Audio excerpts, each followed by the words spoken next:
আমরা সিলেট মহানগরী জামাত ইসলামীর পক্ষ থেকে যারা স্বল্প আয়ের মানুষ, দরিদ্র মানুষ, তাদের আত্মকর্মসংস্থানের উদ্দেশ্যেই 11টি রিক্সা এখানে প্রদান করা উপলক্ষে এই অনুষ্ঠানের আয়োজন। রমজান মাস, আজকে সম্ভবত 12ই রমজান চলে যাচ্ছে, 13ই রমজান চলে যাচ্ছে। পয়লা আমরা আল্লাহর কাছে শুকর আদায় করব যে জামাত ইসলামী একদিকে দেশের মানুষকে আল্লাহ তাআলার দ্বীনের দাওয়াত দিচ্ছে, দ্বীনের আলোকে সমাজ এবং রাষ্ট্র গঠন করে কোটি কোটি মানুষের জীবনের কল্যাণের জন্য একটা রাষ্ট্র প্রতিষ্ঠার চেষ্টা করছে। আবার সেই কাজের ভেতর দিয়ে এই সমাজের অসহায়, হতদরিদ্র, নিম্ন আয়ের মানুষ, তারপরে দারিদ্র্য সীমার নিচের মানুষদের দুঃখ কষ্ট এবং অভাব অনটনের পাশে দাঁড়াবার জন্য জামাত কিন্তু চেষ্টা করে যাচ্ছে। তো জামাত ইসলামী আমাদের এই দেশবাসীর নারী পুরুষ, ব্যবসায়ী, চাকরিজীবী সব শ্রেণীর মানুষকে নিয়েই কিন্তু এই কাজগুলো করে যাচ্ছে।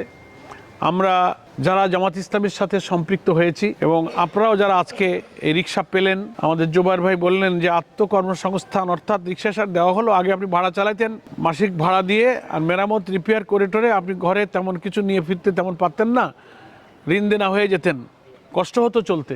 এখন যেটা দেয়া হলো এটা আপনার নিজের একটা আয়ের উপার্জনের অবলম্বন, কিন্তু যাতে আপনাকে অপরের কাছে হাত পাততে না হয়, এই রিক্সাটার প্রতি যত্ন নেওয়া, হারিয়ে না যায়, ভেঙে যায়, নষ্ট না হয়, কি করে এটার একটা স্থায়িত্ব পাওয়া যায়, এই চেষ্টা, এটার প্রতি যেমন যত্ন নেবেন এবং এটাই আপনার আয়ের পথ। এবং সম্ভব হলে জুবায়ের ভাই বললেন যে বহু নজির আমি দেখেছি যে একটা রিক্সা ভাড়ায় চালায়, নিজেরও মালিক না, তো ভাড়ায় চালাতে চালাতে একসময় সে রিক্সার মালিক হয়েছে।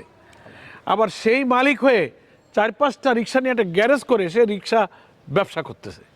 সে এখন আর চালায় না, সে এখন 10 জন ড্রাইভারকে রিক্সা দিয়ে ভাড়া নিয়ে সে আছে। এরা রিক্সা চালানো লোকেরাও এরকম বড় মালিক হয়েছে। কি কারণে হয়েছে? সে অসৎ পথে চলে নাই, হালালের উপরে থাকছে, রিক্সার যত্ন নিয়েছে, আল্লাহ তাআলা তার আয় বরকত দিয়ে দিছে। ঠিক আছে না? তা এটা আপনাদের জন্য সবার মাথায় থাকে। আর জামাত ইসলামের জন্য আপনারা দোয়া করবেন। 5 ওয়াক্ত নামাজ, রোজা, রুজি হালাল করা, পর্দাপোশিতা মানা, বিবি বাচ্চা সন্তান আল্লাহ যাদেরকে দিয়েছে তাদেরকে আল্লাহর পথে চালানোর চেষ্টা করা। আর নির্বাচন, সমাজ পরিবর্তনের কোনো সুযোগ যখন আসবে, আমরা ইসলামী দল হিসেবে জামাত ইসলামের সাথে ইনশাআল্লাহ থাকব।